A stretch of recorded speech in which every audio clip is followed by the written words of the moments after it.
সুপ্রিয় দর্শক, আজকে চলে এসেছি ইট বাড়ায়। তো আজকে ইট কিভাবে বানানো হয় এবং কিভাবে প্রসেসিং করা হয় সেটা আজকে আমি আপনাদের দেখাবো। ওকে, দেখুন মাটি কিভাবে প্রস্তুত করা হয়। প্রথমে মাটিগুলোকে সবগুলোকে একসাথে রাখা হয়, সেখানে কিন্তু মাটিগুলোকে পানি দিয়ে ভেজানো হয়। তারপরে সেই মাটিগুলোকে একটা মেশিনের মধ্যে রাখা হয় এবং কিছু বালু দিয়ে পানি দিয়ে সেগুলো মেশিনে ঘূর্ণনের ফলেই কিন্তু দেখেন ভিতরে কিন্তু মাটিগুলো একদম প্লেন এবং ফ্রেশ একদম হয়ে যায়, একদম প্লেন হয়ে যায়, যার ফলে কিন্তু এই মাটিগুলো ইট তৈরিতে খুবই কার্যকরিত হয় থাকে। তো দেখতে থাকুন কিভাবে মেশিনের সাহায্যে সেটা করা হয়। এগুলো হচ্ছে কয়লা। এই কয়লার সাহায্যে কিন্তু মেশিনে আগুনের জন্য যেটা করা হয় সেটা কিন্তু এটা, এই কয়লা দিয়ে কিন্তু আগুন পোড়ানো হয়। তো দেখতে পাচ্ছেন এখানে কিন্তু মেশিন দিয়ে কয়লাগুলো ভাঙানো হয় এবং একদম ফ্রেশ করে কিন্তু এটাই হচ্ছে মোটর। এই মোটর সাহায্যে কিন্তু ভিতরে কিন্তু কয়লা দেওয়া হয় এবং এখান থেকে কিন্তু আগুন উঠে ইটগুলো তৈরি।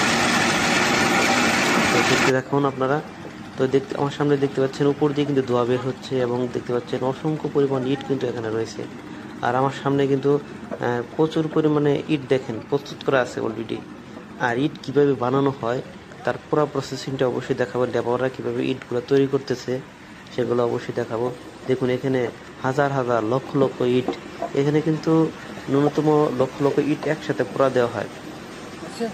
দেখুন সারিবদ্ধভাবে ইটগুলো কিভাবে আছে, দেখেন ইট কিভাবে প্রস্তুত করা হয়। তো দেখুন ইট কিন্তু খুব সহজে তৈরি করা হয়। মাটিগুলো প্রস্তুত করে দেখেন একটা ডো তৈরি করা হয় এবং একটা বাক্সের ভিতরে সেগুলো দিয়ে কিন্তু ইটগুলো তৈরি করা হয়। দেখেন মাটিগুলো কত সুন্দর ফিনিশিং। তো দেখুন কিভাবে খুব সহজে কিন্তু করা যায়। এটা কাঠের একটা বক্সের ভিতরে কিন্তু ইটের মাটিগুলো দেওয়া হয় এবং দেওয়ার পরে কিন্তু সারিবদ্ধভাবে শুকানো দেওয়া হয়। এই ইটগুলো যখন শুকিয়ে যাবে তারপরে কিন্তু এগুলো নেওয়া হবে আপনার ওই ইয়ের ভিতরে নেওয়া হবে, যে ইটের যে বাটা আছে বাটার ভিতরে পোড়া দেওয়া হবে। পোড়া দেওয়ার পরে এখান থেকে কিন্তু বিভিন্ন ধরনের ইটের কোয়ালিটি হবে। আমার সামনে যে ইটগুলো দেখতে পাচ্ছেন এখানে আছে ফার্স্ট ক্লাস ইট, সেকেন্ড ক্লাস ইট এবং আছে পিকেট। মূলত 3 ধরনের ইট তৈরি হয়। এর মধ্যে ফার্স্ট ক্লাস যে ইট এগুলো কিন্তু বাসা বাড়ির জন্য বিশেষ করে বিল্ডিং গাঁথনির কাজে ব্যবহৃত হয়। আর সেকেন্ড ক্লাস ইটও দেওয়া হয় বিভিন্ন নিম্নমানের যেগুলো বাড়ি করা হয় বা বিভিন্ন রাস্তাঘাটে এগুলো দেওয়া হয়। আর পিকেট মূলত আসলে পিকেট হচ্ছে খোয়া। এই পিকেটগুলো দিয়ে খোয়া তৈরি করা হয়। খোয়া তৈরির পরে সেগুলো কিন্তু দেখা গেল আপনাদের ছাদে অথবা রাস্তায় এই ধরনের কাজে কিন্তু ব্যবহার হয়। তো 3টা ইটের খুবই চাহিদা রয়েছে। তো দেখুন ইট কিন্তু অলরেডি কিন্তু এখানে কিন্তু লক্ষ লক্ষ ইট একসাথে করা হয়েছে, আগুন দেওয়া হয়েছে, সেগুলো কিন্তু উত্তপ্ত হয়ে ইটগুলো কিন্তু লক্ষ লক্ষ ইট কিন্তু দেখেন অলরেডি পুরা আছে, আবার প্রস্তুত করা হয়ে থাকে।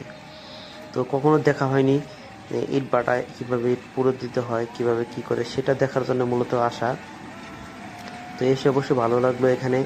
তো আপনাদের আমি তথ্যগুলো দিলাম। একজন লেবার কিন্তু দৈনিক 4000-এর মতো ইট প্রস্তুত করতে পারে। দেখা গেলো যে একটা করে তারা এখানে কিন্তু মোটামুটি ভালো একটা প্রফিট আছে, মোটামুটি ইট বাড়ায় মোটামুটি ভালোই লাভজনক।